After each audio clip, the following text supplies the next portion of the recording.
top rider of the 1970s. He's still riding today. This guy is just incredible.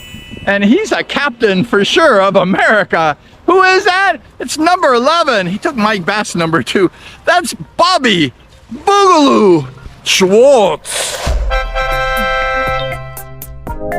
When I was a young guy, I used to watch Bobby Schwartz in the stands at Costa Mesa Speedway. I saw this guy, he was next to me with black hair, kind of a big dude. He was cheering for Bobby, go Bobby, go! And I'm like, hi, do you know Bobby Schwartz? And he goes, yeah, I know him. I said, how do you know Bobby? Did you get his autograph? And he said, no, I'm his brother. I said, your brother? He doesn't look like Bobby Schwartz. And he said, no, I'm a Hollywood makeup artist. And I talked to Bobby Schwartz just last Nationals, and I asked Bobby, do you have a brother that was a makeup artist? He said, yes. And he said, is he still alive? And he said, no, he had passed away. So I was hanging out with Bobby Schwartz's, I guess, older brother. Also, when Bobby Schwartz was a young rider, he wore these black and yellow uniform. He had the Antelube sponsorship. And he was the Bumblebee. They called Bobby Schwartz the Bumblebee when he first started riding. I like that name.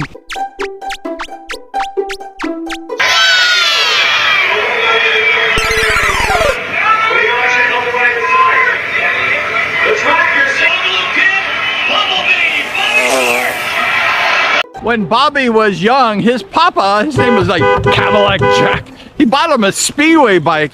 And Bobby hooked up with Sliding Sonny Nutter. He'd go to his garage and he would ask Sonny, like, hey, how do you ride this bike? And how do you fix this bike? And Sonny Nutter took Bobby Schwartz under his wings when he was probably like a 16, 17-year-old rider, a young guy, a young gun. And Sonny Nutter taught Bobby Schwartz how to fix bikes and obviously how to race Speedway. Speedway riders have to learn step by step how to ride.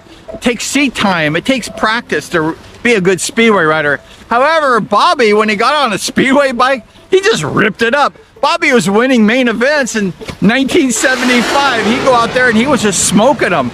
Bobby Schwartz was a natural. He was one of the most gifted young riders I think I've ever seen.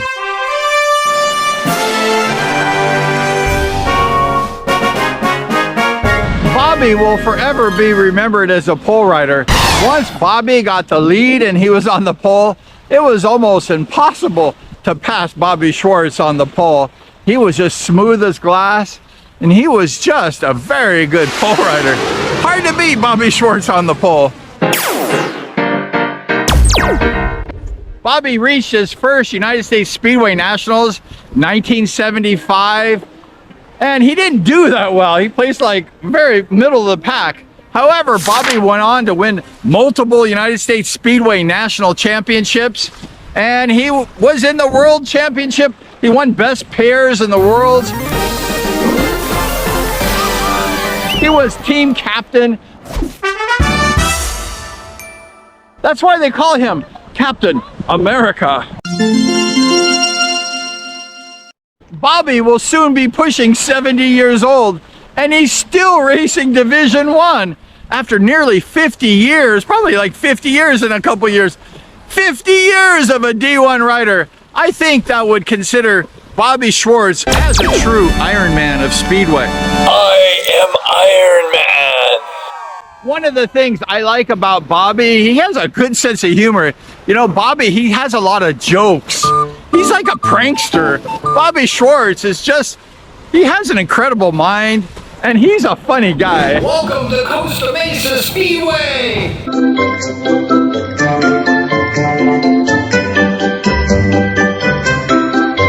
I was in Germany. Okay, how are you, Bobby? Bobby, what did he used to say to me? He used to call me some weird name. Sabos Footy. Hi, Bobby. Good to see you, brother. Next time you see Bobby Schwartz in the pits at the races, give him lots of respect. Bobby Schwartz deserves that. He's a legend. Bobby Schwartz is one of the true and living legends in modern day Speedway. Started out in the 70s, and he's still racing. That's incredible.